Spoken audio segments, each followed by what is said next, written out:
I'm going to show you some of the common mistakes people make when doing chest exercises. So if you're like, hey, I'm doing all these chest exercises, but I don't actually feel that in my chest, I'm going to show you what I see with a lot of people of what you're doing wrong and how you can correct those so you can actually feel like you're working your chest out. I'm going to show you 3 exercises you can do to help build your chest. So the first exercise we're going to do is dumbbell bench press. You could do this with a barbell. The biggest mistake I see of why you might not be feeling this in your chest is you're not getting full depth and you're not going through full range of motion. So a lot of times you're putting all that weight and pressure on your shoulders and triceps instead of your chest. So when you're doing bench, heels are driving into the ground. I'm squeezing my butt. We want tension all the way through. We're starting at the top. When you come down, my elbows are a little bit out. I'm not completely flared out, but I'm out, not next to my side.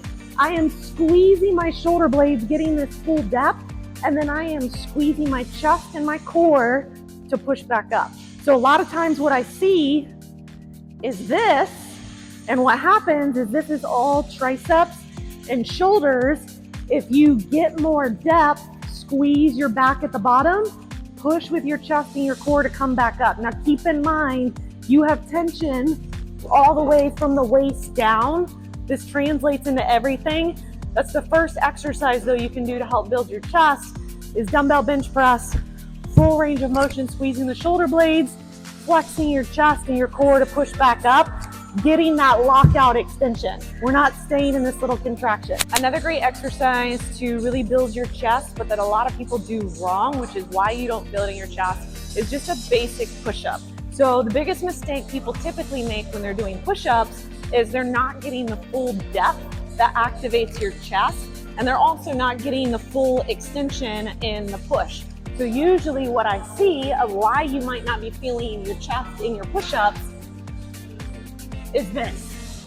You're not only not getting the depth that starts to activate your chest, but when you're coming up, you're not getting that full lockout. So a simple thing you can do to feel that more, from the side, check your form. So when you go down into a push-up, chest should be touching the ground, your legs should not. So when you come down, my chest hits the ground active. I'm not releasing it, I'm active. And then we're pushing all the way up. An advanced thing that you can do that I love is deficit push-ups on kettlebells, or if that makes you nervous, you can do it on a pair of dumbbells. The reason being, this little extra height is gonna give you room to get more depth, similar to like when you're doing dips, so that you can really activate your chest in the push-up. So typically what I tell people, the goal, try to get your shoulder as close to the top of this as you can and really focus on activating that chest. So same position in the tension all the way through the body, so we're nice and tight. When I'm here, this is all chest and core.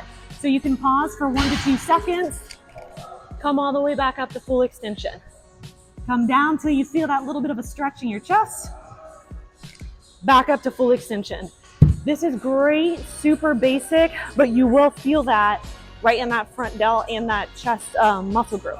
I got one more for you that I'm gonna show you, but keep in mind, if you are trying to build lean muscle and boost fat loss to get strong, fit, and healthy, you do need to pair your workouts with the right nutrition. So I have a free no BS nutrition guide in the description as a link for this video that you should check out and download to help you with all of this. Now let's do the next exercise to help build your chest. The last exercise that's really great for building your chest, but you want to make sure you're doing it properly, is a cable chest fly. So one of the errors and mistakes people make in doing cable chest flies is similar to the other stuff in that you're recruiting too much of your shoulders and your arms, or you're using too much of your body weight to move the weight instead of your chest exercises. I just had this with one of my clients, and the way we fix this is we drop the weight and we work on the form. So if you're doing chest flies and you notice you're here and you're like, why am I not feeling it in my chest? Because my weight in my legs and in my core is using all of this instead of my chest exercises.